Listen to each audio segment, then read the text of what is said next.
Hello বন্ধুরা, কি অবস্থা সবার? আজকে 15 নভেম্বর। আজকে সারা পৃথিবীব্যাপী শাকিব খানের দরদ ছবিটা মুক্তি পেয়েছে। তো এই জন্যই আজকে মুক্তির দিনই দরদ সিনেমাটা দেখতে আমি মধুমিতাতে যাচ্ছি। আজকে অনেকদিন পর এই পথে আবার পায়ে হেঁটে মধুমিতা যাচ্ছি। লাস্ট যেবার আসছিলাম পায়ে হেঁটে এভাবে, সেটা ছিল প্রিয়তমা দেখতে গত বছর আগস্টে।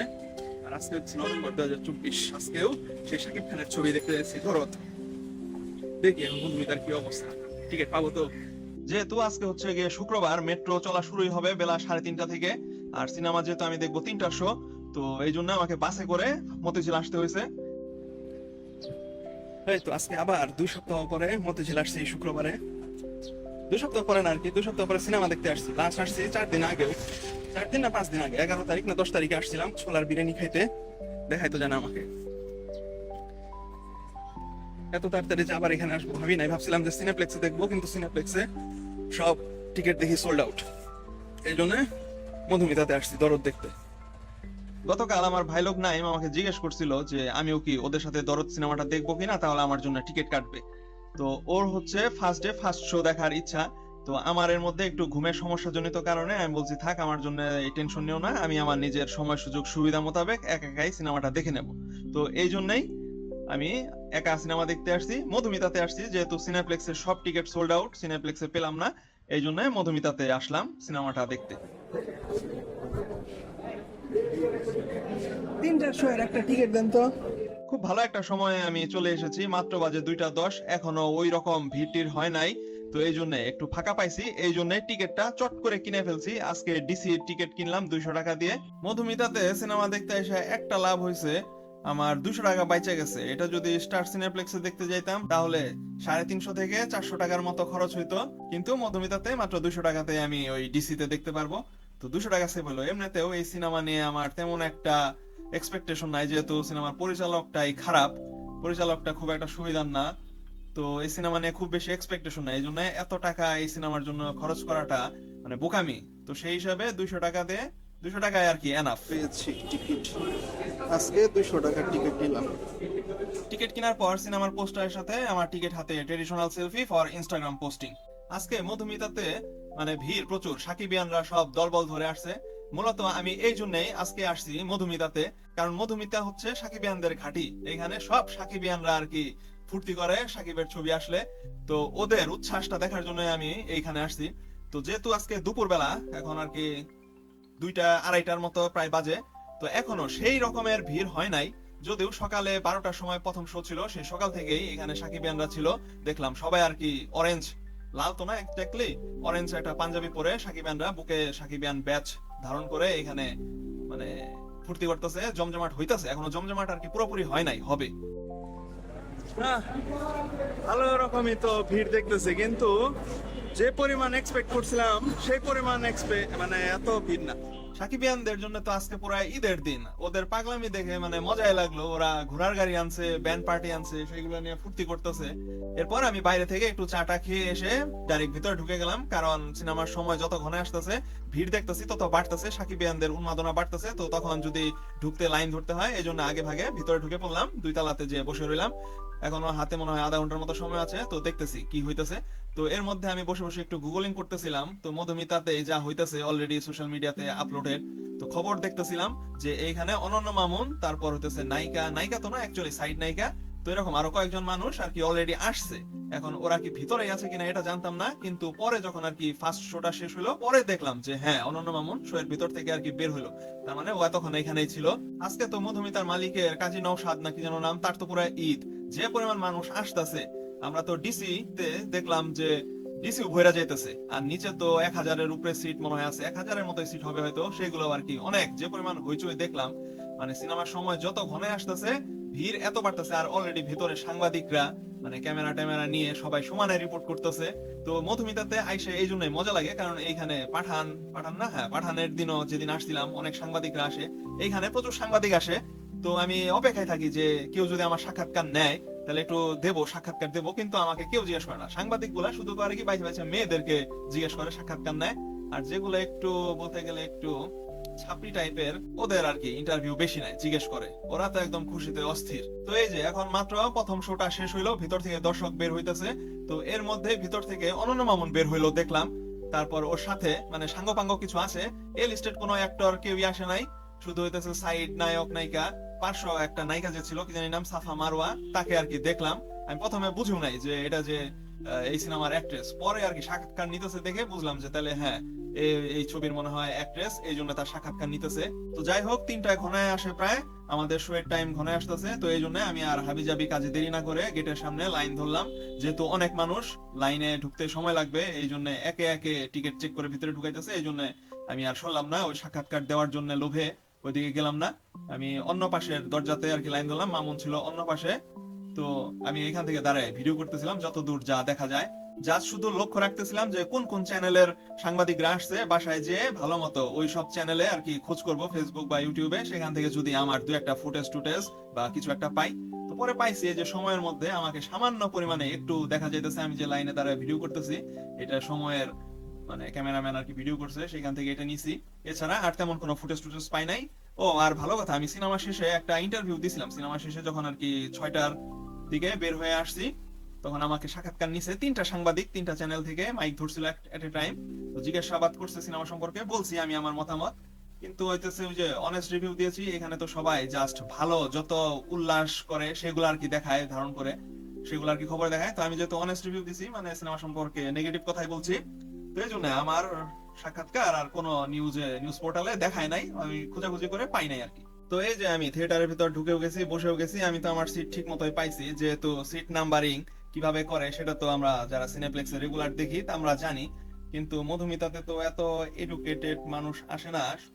এটা অহংকার করে বলতেছি না, এটা সত্যি। মধুমিতাতে মানে একটু লোয়ার ক্লাস টাইপের, সিনেপ্লেক্সে যে ক্লাসের মানুষজন যায় তার থেকে একটু লোয়ার ক্লাসের মানুষজন এখানে আসে। তাদের আর কি এই সমস্ত ব্যাপারে আইডিয়া একটু কম থাকে, যার কারণে সিটে মানে সিট অ্যাকচুয়াল টিকেটের গায়ে যেটা লেখা থাকে সেটা তারা খেয়াল না করে ইচ্ছা মতো বসে পড়ে। যার কারণে ওই যে টিকেট চেকার যে আঙ্কেলরে দেখতেছেন, সে আর কি অনেক হেনস্থার শিকার হয়। যে সবার টিকিট চেক করে করে বলে আপনি এখান থেকে উঠেন ওইখানে যান, এরে ওই জায়গায় পাঠায়, অমুক রে অমুক জায়গায় পাঠায়। তো এটা একটা গ্যাঞ্জাম, বিরক্তিকর ব্যাপার, মেজাজ খারাপ হয়। যেমন আমার পাশেই 2বার হয়েছে, এরকম হয়েছে, ভুল মানুষজন আসছে তাকে উঠায় দিছে, আবার অন্য মানুষজন আসছে। আমার পিছনের সিটেও এরকম হয়েছে, মানে যাচ্ছে তাই একটা অবস্থা।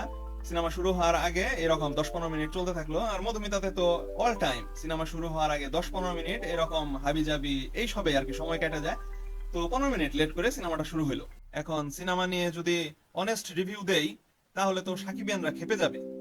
কারণ হয়েছে কি, ম্যাক্সিমাম সাকিবিয়ানরা, যেটা হয় এটা ফ্যাক্ট, সত্যি কথা বলি, আমাকে অলরেডি আমি সিনেমা দেখে এসে ফেসবুকে একটা করছিলাম সিনেমা রিভিউয়ের, মানে একটা পোস্টের মধ্যে সত্যি কথা বলছিলাম যে এই প্রথম 2 দিন শুক্র শনি এই বন্ধের দিনই যা আর কি টাকা কামাই করতেছে এটাই করবে, এরপর হইতেছে ওয়ার্ড অফ মাউথের কারণে ছবির ইনকাম পড়ে যাবে। তো এটা সাকিবিয়ানরা হজম করতে পারে নাই। বেশ কয়েকজন আমাকে আক্রমণাত্মক কমেন্ট করে বসছে, ছাপরি বলে গালাগালি করছে, আমাকে ছাপরি বলে আর কি গালাগালি করছে। পরে অবশ্য ওই তার প্রোফাইল একটু স্টকিং করলাম, সার্চিং করলাম তার অ্যাক্টিভিটি, মানে ওরাই আর কি ওর কার্যক্রম দেখে ওরাই ছাপরি লাগলো। যাই হোক, কথা তো সেটা না, কথা হইতেছে এখন সিনেমার অনেস্ট রিভিউ। ছবিটা মানে এক কথায় বলি, ছবিটা অ্যাকচুয়ালি ভালো হয় নাই, যেহেতু পরিচালক ভালো না। অনন্য মামুন কোনো ভালো পরিচালক না, ওর এখনো অনেক শেখার বাকি আছে। ছবিটা বলতে গেলে গোজামিল দিয়েই আর কি পার করছে। শুধুমাত্র এই ছবিতে আমি কিন্তু শাকিব খানের কথা খারাপ বলতেছি না, আমি ছবিটার কথা খারাপ বলতেছি, যেটা হয়তো সাকিবিয়ানরা বুঝবে না, ওদের মাথার উপর দিয়ে চলে যাবে। শাকিব খান এই ছবিতে তার বেস্ট দেওয়ার ট্রাই করছে। এখন পরিচালকই তো খারাপ, পরিচালক যদি তাকে ইউটিলাইজ করতে না পারে, তো শাকিব খানের তো কোনো দোষ নাই। তো শাকিব খানের দিক থেকে ও ওর সাধ্যমতো চেষ্টা করছে, ওকে ওর ক্রেডিট দিতেই হবে। স্পেশালি ওর ক্যারেক্টার যে করে কি বলে শিফট করে, এটা দেখতে আর কি ভালো লাগছে। এটা আরো সুন্দর করে দেখানো যেত যদি এটা ভালো কোনো ডিরেক্টরের হাতে পড়তো। যেমন রাফি যদি এই ছবির ডিরেক্টর হতো, রাফি অনেক ভালো করে বানাইতো। আর এই ছবির দুর্বলতা হইতেছে স্ক্রিন প্লেটা মানে টোটালি এনগেজিং না, বোরিং একটা, মানে ফার্স্ট হাফ তো পুরো বিরক্ত ধরে গেছে যে কি থেকে কি হইতেছে সিনেমাতে, যে কখন প্রেজেন্ট টাইম দেখায়, কখন অতীতের সিন দেখায়, মানে সব জগা খিচুড়ি করে ফেলছে। আর যেটা আমার কাছে সব থেকে মানে অবিশ্বাস্য লাগছে সেটা হইতেছে সিনেমার যে নায়িকা সোনাল চৌহান, ওর অ্যাক্টিং আর ওর ক্যারেক্টারটা। একটা সামান্য রাস্তার পাশে, মানে নদীর পাশে, যেহেতু ওই কি যেন জায়গার নাম, বানারস, নদীর পাশে সিঁড়ির মতো জায়গা, ওই জায়গাতে মানে বলতে গেলে রাস্তার পাশে মিষ্টি বিক্রি করে ওর বাবা আর কি মিষ্টি বিক্রি করে, ও হইতেছে মিষ্টি বানায়। তো এরকম মানে একটু বলতে গেলে অ্যাকচুয়াল কথা যেটা আর কি ফকিন্নি বলতে গেলে, ফকিন্নি ফকিন্নির মেয়ে দেখতে সুন্দর, গেট আপ টেট আপ সবই সুন্দর নায়িকাদের মতো, ঠিক আছে এটাও মানা যায়, সুন্দর হইতেই পারে ফকিন্নির ঘরে। কিন্তু ওর কথা এত পালিশ, মানে আমরা এত ডাক্তার ইঞ্জিনিয়ার জজ ব্যারিস্টার হয়েও কিরকম গ্রাম্য ভাষায় খ্যাতমার্কা ভাষায় কথা বলি, আমার নিজের কথাই শুনলে কি মনে হয় যে আমি একটা চারা খেতে। সেইখানে সিনেমার মধ্যে দেখাইছে একটা ফকিন্নির মেয়ে মিষ্টি বানায়, ওর কথাবার্তা এমন স্টাইলিশ, এত পালিশ, মনে হয় পুরা জজ ব্যারিস্টার, বিদেশ থেকে পিএইচডি মাস্টার্স করা। এটা তো টোটালি মানে মিসম্যাচ হয়ে গেছে, এটা তো ক্যারেক্টারের সাথে একটু যায় না। একটা সামান্য রাস্তার পাশে মিষ্টি বিক্রি করে, মিষ্টি বানায়, সেই ফকিন্নির মেয়ের কথা এত শুদ্ধ, এত সুন্দর ভাবে সাবলীল ভাবে কথা কেন বলবে, তাই না? এটা তো যায় না ক্যারেক্টারের সাথে। এটা তো এই ছাপরি টাইপের যারা দর্শক, ওরা তো এটা বুঝবে না, এটার মর্ম বুঝবে না, ধরতেই পারবে না যে এখানে একটা ভুল করছে ডিরেক্টর। আসল কথা কি, ও আরেকটা কথা বলে নেই, এই ছবিতে যে বলছে যে প্যান ইন্ডিয়ান মুভি, ইন্ডিয়াতে মানে হিন্দি ভাষাতে একবার শুট করা হয়েছে, আবার বাংলা ভাষাতে আরেকবার শুট করা হয়েছে, কিন্তু কই দেখে তো মনে হইলো না রে ভাই, জায়গায় জায়গায় দেখি যে লিপসিং মিলে না, স্পেশালি গান দুইটা যে সিন, মানে গানের দুইটা যে সিকোয়েন্স, একটাতেও লিপসিং ঠিক মতো হয় না, বিরক্তিকর। এই জিনিসটা দেখতে খুবই বিরক্ত লাগছে। আর যেটা হইতেছে সাকিবিয়ানদের সমস্যা কি, ওরা হইতেছে কোয়ার ব্যাংক টাইপের, মানে কুয়ার মধ্যে যে ব্যাংক থাকে, ও উপরের দিকে তাকায় যে কুয়ার যে স্ল্যাব, ওটা রেডিয়াস ওইটুক দিয়ে আর কি যতটুকু আকাশ দেখা যায়। তো কুয়ার ব্যাংকের ধারণা মানে আকাশ এতটুকুই, এর বাইরেও যে আরো বিশাল আকাশ আছে এটা জানে না। তো সাকিবিয়ানদের একটু সমস্যা হইতেছে, এই সাকিবিয়ানরা একটু কুয়ার ব্যাংক টাইপের, ওদের জ্ঞানের পরিধি মানে দৃষ্টিভঙ্গি একটু ন্যারো। ওরা আর কি হয়তো সাকিবের সিনেমা ছাড়া আর মানে বাইরের বহির্বিশ্বের সিনেমা সম্পর্কে এত বেশি আইডিয়া নাই। তো এই জন্য সাকিবের সিনেমায় ওদের কাছে অনেক মানে বড় মাপের কিছু। কিন্তু আমরা যারা দেশ বিদেশের মানে 30 বছর ধরে সিনেমা টিনেমা দেখি, হলিউড বলিউড, মানে আমি তো 30 বছরের উপরে, কিন্তু আমার বয়স কিন্তু খুব মানে এত চেংড়া পোলাপান না, দেখলে হয়তো চেহারা সুরত দেখলে বয়স 30-এর নিচে মনে হবে, কিন্তু না, আমার বয়স যথেষ্ট বয়স আছে। তো 30 ইয়ারের উপরে আমি এই হলিউড বলিউড আরো অনেক মানে সিনেমা সিরিজ অনেক কিছু দেখি। তো সেই হিসাবে শুধু আমার কথা বলতেছি না, আমরা যারা আর কি সিনেমা খোর, অ্যাকচুয়াল যারা সিনেমা খোর, তারা কিন্তু দেশ বিদেশের অনেক কিছু দেখছি সিনেমা সিরিজ। তো আমাদের অনেক ব্যাপারে মোটামুটি ভালো রকম আইডিয়া আছে। তো আমাদের জন্য আকাশটা অনেক বিশাল, অনেক বড়, আমরা অনেক কিছু দেখেছি। কিন্তু ওই যে কুয়ার ব্যাঙের তো মানে ওর জ্ঞানের পরিধি তো অল্প, সেই হিসাবে ও তো ওর যে জ্ঞান সেই হিসাবে সবকিছু জাজ করবে। তো সেই হিসাবে ওরা আর কি, ওদের কাছে এই সিনেমাটা ভালো লাগতে পারে, কিন্তু আমাদের কাছে ভালো লাগে নাই। আর আরেকটা কথা যেটা আর কি অনন্য মামুন বলছিল, 1 কোটি টাকা না কত টাকা আর কি পুরস্কার ঘোষণা করছিল যে এই ছবির কাহিনী যদি কোন ছবির সাথে মিলাইতে পারে তাহলে তাকে পুরস্কার দেবে। আরে ভাই, তুমি কি গাধা নাকি গবেট? এই যে কয় মাস আগে আমি তো দুর্ভাগ্যক্রমে আর কি লিপস্টিক ছবিটা দেখছি, এই মধুমিতাতে বসে লিপস্টিক ছবিটা দেখছি আদর আজাদের। এই ছবির প্রচারণার জন্য না কিসের জন্য আদর আজাদ আর কি বলছিল যে দরদ সিনেমার কাহিনী আর ওর এই লিপস্টিক সিনেমার কাহিনী সেম। তখন আর কি সবাই হয়তো আর কি পাত্তা দেয় না ওকে, ভাবছে এটা হয়তো ওর সিনেমার পাবলিসিটির জন্য শাকিব খানের সাথে কম্পেয়ার করছে যাতে হইচই হয় এটা নিয়ে, আর সিনেমার পাবলিসিটি হবে ফ্রিতে। কিন্তু আমি তো যাই দেখলাম যে হ্যাঁ ঠিকই তো আছে, মানে একদম কোর যে কাহিনী প্লট, এটা মানে সেম, দুইটা সিনেমার সেম। ওই আদর আজাদের ছবিতেও লিপস্টিক ছবিতেও ও একজন অটো ড্রাইভার থাকে, রিক্সা ড্রাইভার থাকে, ওর বউ থাকে একটা সিনেমা পাগল। তো সিনেমার লোকদের সাথে মানে দেখা করতে যায়, পরে একটা অঘটন ঘটে, সিনেমার পাবলিকরা মিলে মানে মজা লুটে নেয় ওই নায়ককে, ঘরের আর কি দরজার বাইরে দাঁড় করে রেখে একা মেয়েকে নিয়ে সবাই মিলে মজা লুটে নেয়। তো যার কারণেই আর কি নায়কে আর কি প্রতিশোধ গুলা নেয়, প্রতিশোধ নেওয়ার জন্য এই খুনগুলা করে। তো এই দরদের মধ্যেও সেম, দরদে হইতেছে শাকিব খানের যে ওয়াইফ থাকে সোনাল চৌহান, সেও আর কি নায়ক, কি যেন রাহুল দেব তো নায়ক থাকে, চলচ্চিত্র অভিনেতা সুপারস্টার সারফরাজ খান। তো তার জন্য একদম দিওয়ানা পাগল। তো সেও আর কি ওর সাথে দেখা করতে যায়। তো দেখা করতে যেয়ে ওই যে মানুষজন সবাই মিলে শাকিব খানের আর কি বাইরেই দরজার বাইরেই দাঁড়া করা রেখে সবাই মজা যা লুটে নিয়ে চলে যায়। তো শাকিব খান পরে যায় ওরা উদ্ধার করে, পরে তারপর আর কি প্রতিশোধ নেওয়ার জন্য আর কি ইগুলা করে, মার্ডার গুলা করে। তো দুইটা সিনেমার তো একদম এসেন্স সেমই হয়ে গেল। মাঝখান দিয়ে জাস্ট শুধু নাম দিছে এটা প্যান ইন্ডিয়ান মুভি, কোন প্যান ইন্ডিয়ান মুভি না, ইন্ডিয়াতে রিলিজ দেয় নাই, শুধু বাংলাদেশেই এত কাহিনী করে রিলিজ দিছে। তাও খুব একটা ভালো হয় নাই। স্ক্রিন প্লেও যে বললাম, অভিনয়ও খুব একটা ভালো নয়। বলতে গেলে পুরো সিনেমাতে শুধুমাত্র শাকিব খান ছাড়া আর হইতেছে পায়েল পায়েল সরকার। পায়েল সরকারের একটু ক্যারেক্টার যা আছে, ও একটু অভিনয় করছে, ওটা দেখার মতো। আর কেউ কোনো স্পেসই পায় নাই। আর কেমিস্ট্রি তো একদমই জমে নাই এই সোনাল চৌহানের সাথে, কারণ সোনাল চৌহান টোটালি একটা হ্যালোসিনেট্রন ক্যারেক্টার, মানে কল্পনার চরিত্র। ও আর কি অলরেডি সিনেমার শুরুতেই মানে মারা গেছে দেখায়। ও তুফানের সাথে এটাতে একটা মিল আছে। তুফানেও শুরুতে একটা ইনসিডেন্ট হয়, শাকিব খান ঘুম থেকে একদম লাফ দিয়ে উঠে। এই সিনেমাতেও একই কাহিনী, যে ওই ইনসিডেন্টটা হয়, তারপর শাকিব খান লাফ দিয়ে ঘুম থেকে উঠে, মনে হয় যে এটা একটা স্বপ্ন ছিল। তো যাই হোক, সোনাল চৌহান তো মারা যায়। ও স্পয়লার দিয়ে দিতেছি, স্পয়লার রিভিউ কিন্তু এটা। সোনাল চৌহান আগে আগে মারা যায়।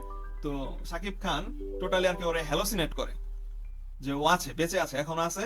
এই জন্য আর কি, কিন্তু হইতেছে মনটা খারাপ থাকে, চুপচাপ থাকে, কথা বলে না। তো এই জন্য নায়ক নায়িকা যদি মানে নায়িকা এরকম কথাই না বলে চুপ করে থাকে, তাহলে এটা কিছু হইলো, কেমিস্ট্রি তো এইখানেই জমে নাই। তো খুবই আর কি বোরিং লাগছে সিনেমা। বলতে গেলে এটা টোটালি ডিরেক্টরের ফল্ট। এই ছবির কাহিনী, মেকিং সবকিছুই অনেক লো কোয়ালিটির। তো আমি এটাকে রেকমেন্ড করব না। আমি যখন বের হয়ে আসতেছিলাম, আমাকে বের হওয়ার সময় 3জন সাংবাদিক ধরলো, বললো যে ভাই আপনি কি ছবিটা দেখছেন?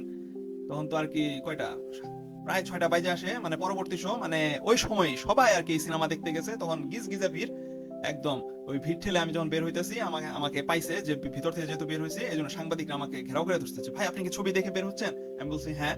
তো তারা আমাকে জিজ্ঞাসা করলো এই সিনেমার ব্যাপারে, বিভিন্ন ব্যাপারে, কার কার অভিনয় ভালো লাগছে, কি ভালো লাগছে বা কি ভালো লাগে নাই।